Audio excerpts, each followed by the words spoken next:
Hello everyone, welcome to my daily blog. কী অবস্থা সবার, কেমন আছেন? সকালবেলা ঘুম থেকে উঠার পর আপুর কল। তার আবদার হচ্ছে আমরা সেম আউটফিট বানাবো, কারণ সামনে আপুর বার্থডে। সো আমি রেডি হয়ে বের হয়ে গেলাম। যাইতে যাইতে সন্ধ্যা হয়ে গেছে। সো আপুকে রিসিভ করে চলে যাব মিরপুর 10 শাহ আলী মার্কেটে। সো শাহ আলী মার্কেটে ঢুকার আগে আমরা একটু হোপে ঢুকছিলাম। সো আপুর বক্তব্য হচ্ছে, আপু আমাকে বলতেছিল কোন জাহান্নামে চলে আসছি, এত ভিড় কেন। তো মিরপুরের হোপ মার্কেটে আমার কিছু বেসিক কসমেটিকের দোকান আছে, যেখান থেকে আমি টুকটাক কিছু কিনি। তো সেম আজকেও কিনলাম, আজকে তার অন্যথা হয় নাই। তো কেনার পর দেখলাম বাহিরে একদম অনেক বৃষ্টি, কোথাও দাঁড়ানোর অবস্থা নাই। তো একটা দোকানে সাইড করে দাঁড়াইছিলাম, যদিও এমনিতেই দাঁড়াইছিলাম সময় নষ্ট করার জন্য, কারণ মেয়েদের একটাই কাজ, এমনিই দেখতে হবে কোনো কিছু।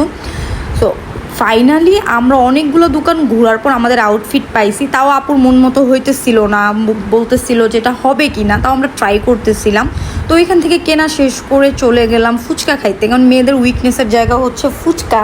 সো আমরা ফুচকা ট্রাই করতেছি। ফুচকা খাওয়ার পর ক্ষুধা লাগছে। সো পাশে একটা রেস্টুরেন্ট নতুন লঞ্চ হয়েছে, ওইখানে টুকটাক খাওয়া দাওয়া করলাম। খাওয়া দাওয়ার পর প্রায় 3 ঘন্টা ঘোরার পর আমাদের লেস পছন্দ হয়েছে। মানে আমার মনে হইতেছে একটা বিয়ের টুকটাক শপিং করা যাইতো, বাট আপুর কোনো কিছুই পছন্দ হইতেছিল না। আপু অনেকগুলো দোকান খুঁজতেছিল, চিন্তা করতেছিল কি নিবে। সো এই আউটফিটটা আপুর বার্থডেতে পরবো, সো সবাই দেখবেন। তো এখানে আমাদের লেস কিনা শেষ করে আমার গলা শুকায় গেছে। আমি আপুকে বলতেছি গলা শুকায় গেছে, কিছু খাওয়াও। সো এই যে এখানে হালকা কিছু খাওয়ার পরে আবার চলে গেলাম মার্কেটে। কি ভাবতেছেন, মার্কেট তখনও বন্ধ হয় নাই, কারণ আমরা যে পরিমাণ ঘুরছি মার্কেট তখনও বন্ধ হয়নি। বের হয়েছিলাম সেই বিকালেই। তো এখানে খালাম্মাদের জন্য ড্রেস নিতেছিলাম। শুধু আমাদের ড্রেস কিনবো তেমন তো হইতে পারে না, আমাদের মা খালারাও তো বাসায় আছে।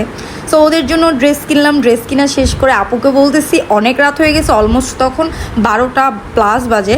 আপুকে বলতেছি মিরপুরে 11তে কামাল চলে আসছে, মানে কামাল বিরিয়ানি হাউস চলে আসছে, চলো ওইখানে খাবো।